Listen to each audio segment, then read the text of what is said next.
What's up guys? Welcome to Banda Inku. Today's video is particularly exciting because we're going to cover how to paint Raphael from the TMNT Zombicide crossover from IDW and CMON games. And I've just got to say, this model looks fantastic. And it was so much fun to paint. So I hope you guys enjoy watching my painting process as much as I enjoyed doing it. Alright, let's get started. To start things off, I base coated all his skin using an equal mix of red ink, green ink, and sick green. I also applied this to his headband since I wanted to try out painting red with green, which I'll talk about more a little bit later.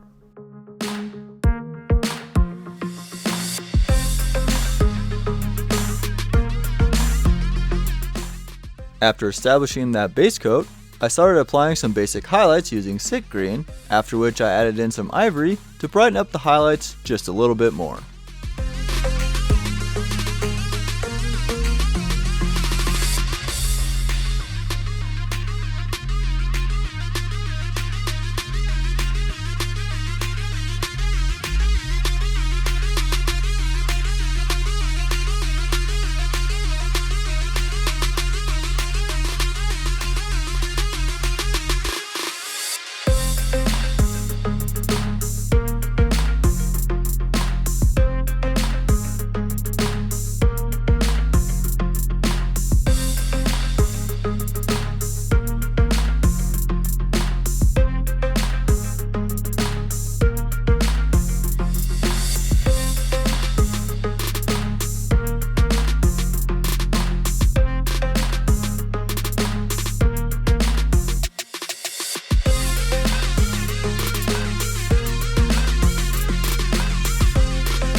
After that, I applied a wash of military shader, after which I tried to give Raph a unique skin tone by applying multiple highlights using various mixes of Beasty brown, sick green, and ivory. Applying each subsequent highlight to finer and finer details to really pop things out and show just how jacked he is. He's ripped! He's jacked!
Next I started working on the shell, by applying a base coat of an equal mix of ochre brown and khaki.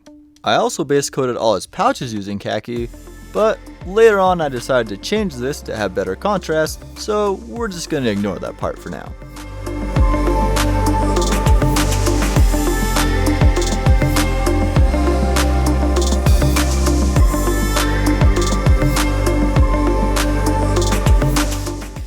After that, I base coated his belts using an equal mix of red ink and Beasty brown, then painted his wrist wraps, leg wraps, and nails using bone white.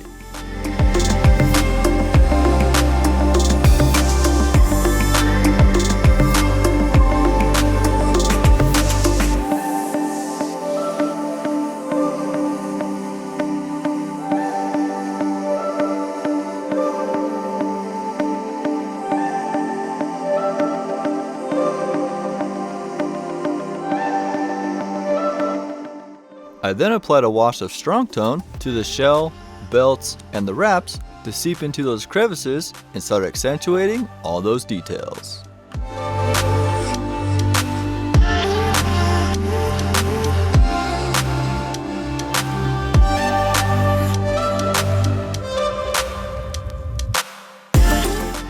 After that wash was fully dry, I applied some highlights to the wraps using Ivory, then carefully outlined all the details on the back of the shell using that equal mix of ochre brown and khaki.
After that, I applied some highlights to the back of the shell using ochre brown, followed by some finer highlights of an equal mix of ochre brown and ivory. The process I used for determining where to place the highlights was simply a combination of where I thought light would be hitting the shell if it was shining from above, combined with what points would be interesting if I added that extra bit of highlight to accentuate all the intricate details of the shell.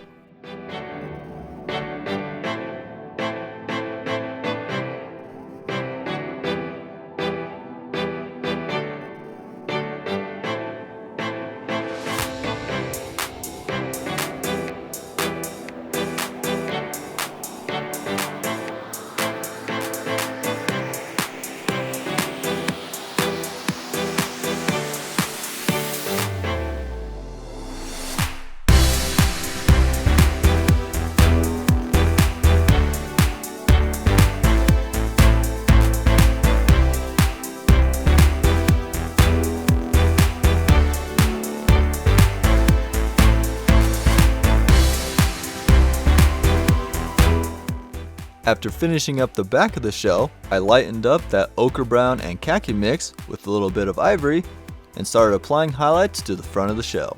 I then continued applying brighter highlights by adding in some extra ivory, and then finished up the shell by applying some fine highlights of ivory on various edges and corners to really pop things out.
I then did a very similar process with the belts by re-establishing the midtones using that equal mix of red ink and Beasty brown, then applied subsequent highlights by adding in some ochre brown, and finally finished things off by applying some fine highlights of ochre brown to really pop out those edges and make that belt stand out.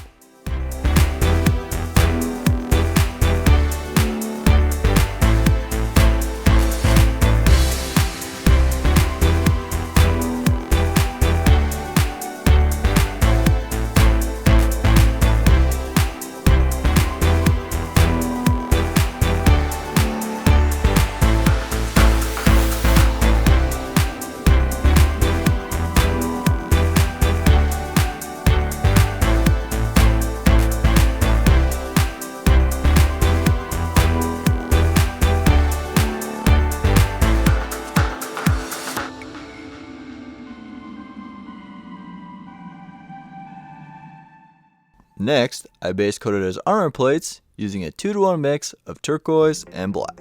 After which, I added in some ivory and started trying to create a non-metallic metal effect, making sure to apply really bright highlights next to those nice dark shadows to really give it that nice contrast that's required for the non-metallic style. Which, I'm still trying to figure out how to do this effect better, but I feel like these results turned out pretty well, especially for being a non-metallic metal noob.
Then to finish off those armor plates, I applied some fine highlights using ivory, particularly focusing them on the edges of those scratches and the edges of the armor plates to pop them out and make them look like they're reflecting light.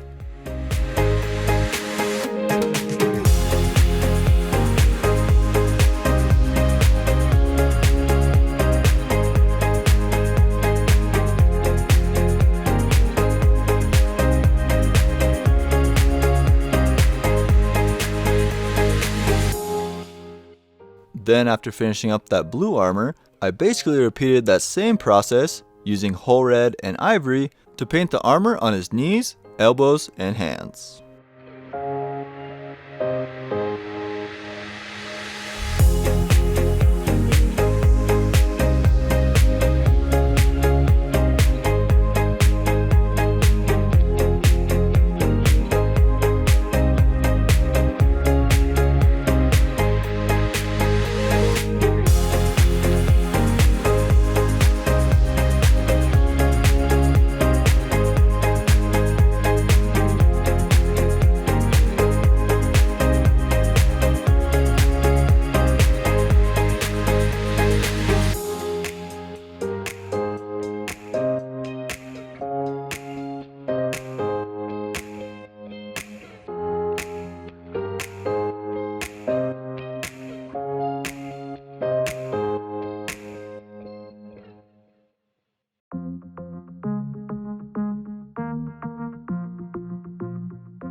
Next, I painted some of his arm straps using black, as well as creating a fine shadow between the front of his shell and his pouches to help create some visual differentiation, after which I mixed in some ivory and applied a couple layers of highlights.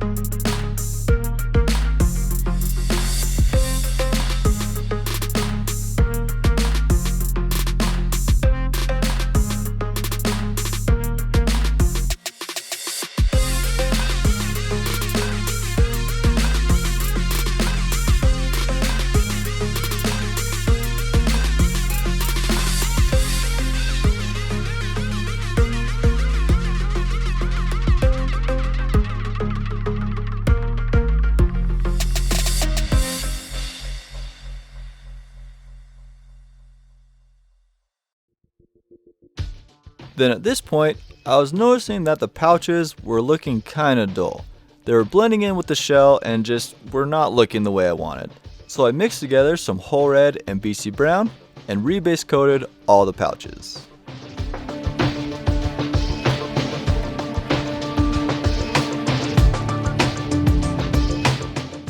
I then gave them a wash of military shader. Then when that wash was nice and dry, I re-established the midtones using the original mix of whole red and Beasty brown, followed by some highlights using Beasty brown, and finally some brighter highlights using a mix of Beasty brown and ivory.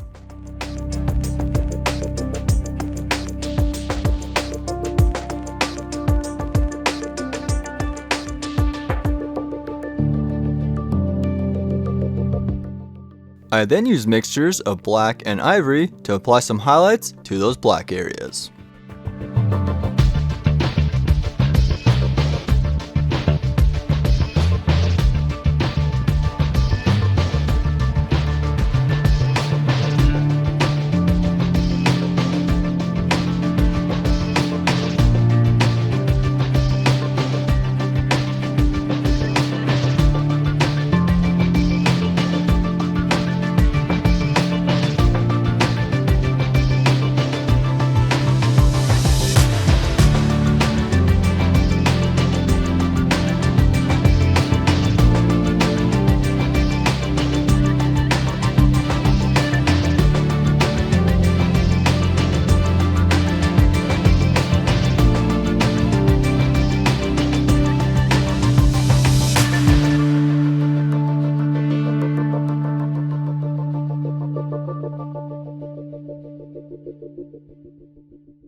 Then with those pouches redone, I came back with black and undercoated all the metal pieces on the strap, his belt, and the pouches.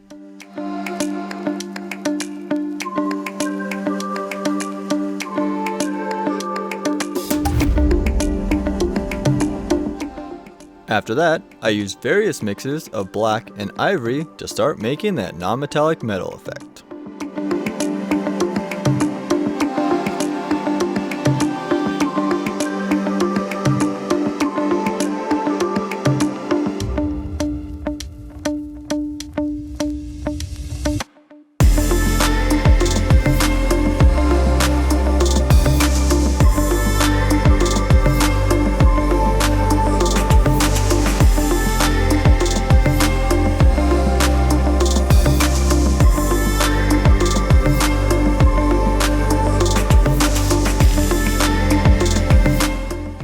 Then when I began working on the sides, I switched out that ivory for some dead white to get a higher contrast, and used that combined with a 2-to-1 mix of blue ink and black to create a nice cool metallic effect on the sides.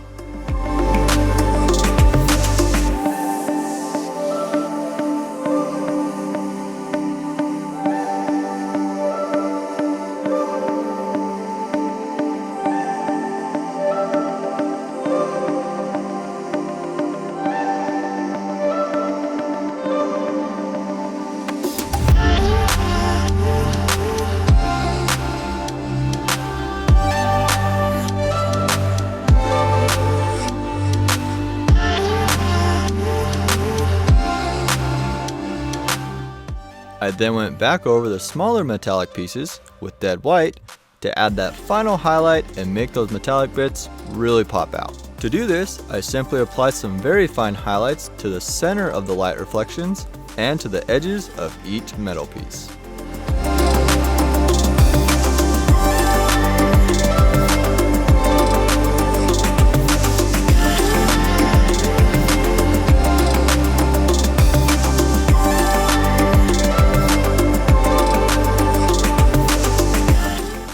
After that, it was time to start working on all that red. And since I was going to use the airbrush, I applied liquid mask to all the areas around the red parts so that they'd be protected from any overspray. Now, one thing I want to mention with this liquid mask is it's much easier to remove if you apply the liquid mask a little bit thicker. In a couple places I applied it a little too thin and it was kind of a pain to get off.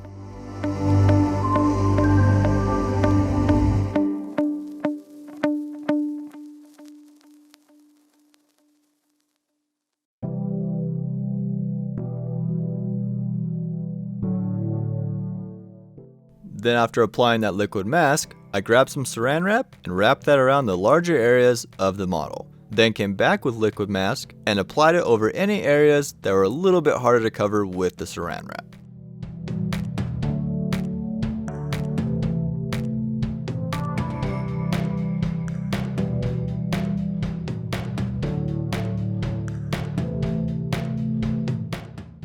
Once all those areas were nice and protected, I sprayed some white ink on all the areas that I wanted the red to be the strongest.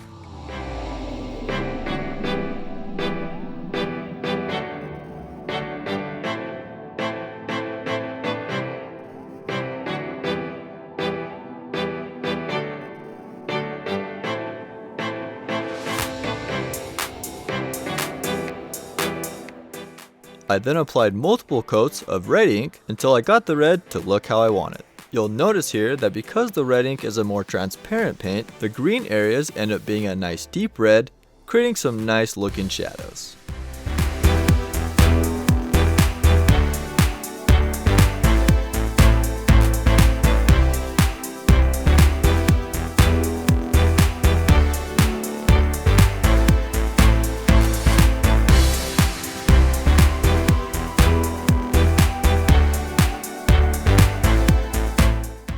I then carefully took off all the Saran wrap and the liquid mask, and then applied some Testors Dullcote to the entire model to matte down that shiny red and protect all those areas that I'd spent so much time painting.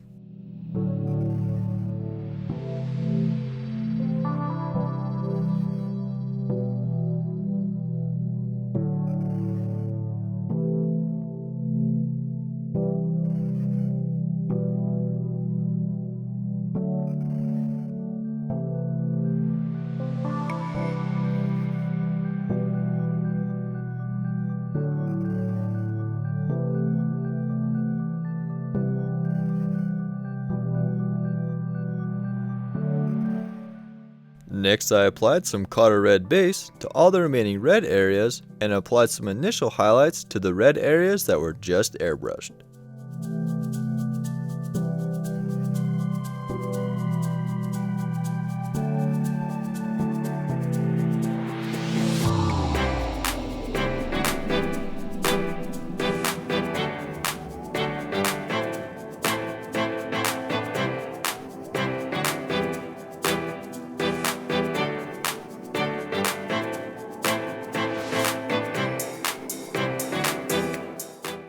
I then applied some military shader to various parts of the red to intensify the shadows, then came back with some colored red base and Scarlet to finish up with the highlights.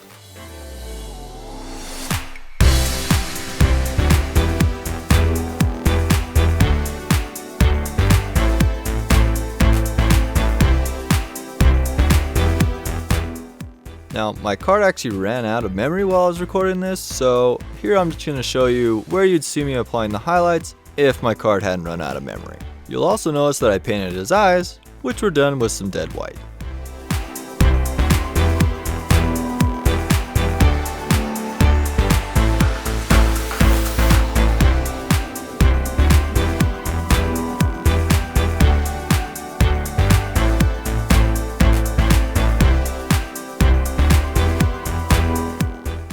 Then to finish up all that red, I applied some black to various shadow areas to really intensify them and differentiate the different parts of the red cloth.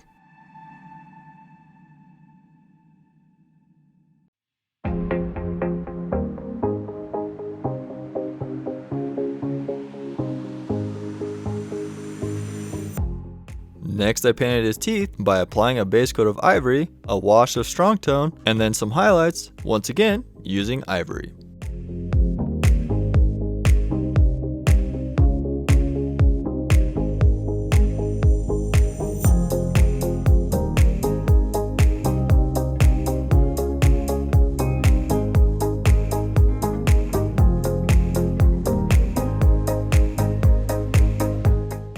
Now at this point, I could have called him complete, but I wanted to pop out those muscles just a bit more. So to do this, I applied some fine highlights using a mix of sick green and dead white around each of his muscles, followed by some green ink in various recesses to really intensify that contrast and make those muscles pop. Because when you see Raph, you should be thinking to yourself, dang, he's yoked!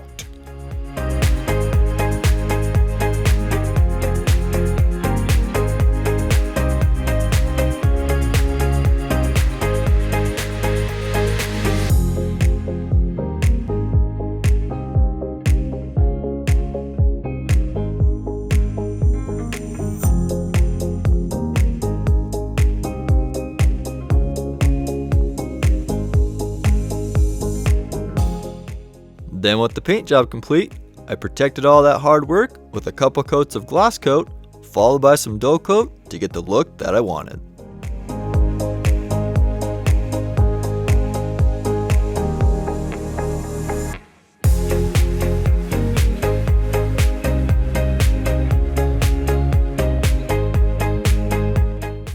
And there you have it.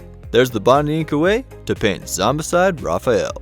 Hope you guys enjoyed this video, enjoyed my take on painting Raph, who happens to be my favorite Ninja Turtle. It's a hard pick, but I think it's a good one. If you enjoyed this video, give it a like, make sure you subscribe and select that bell on the bottom so you get notified when there's new videos. And if you want to help keep the channel going, come and join us on Patreon. You'll get some extra perks like seeing work in progress photos, getting early access to videos, and getting access to a Discord server where you get to chat with other like-minded painters and learn and grow together. And just have a lot of fun. Anyway, hope to see you guys on the next one. Ref complete. Banda out.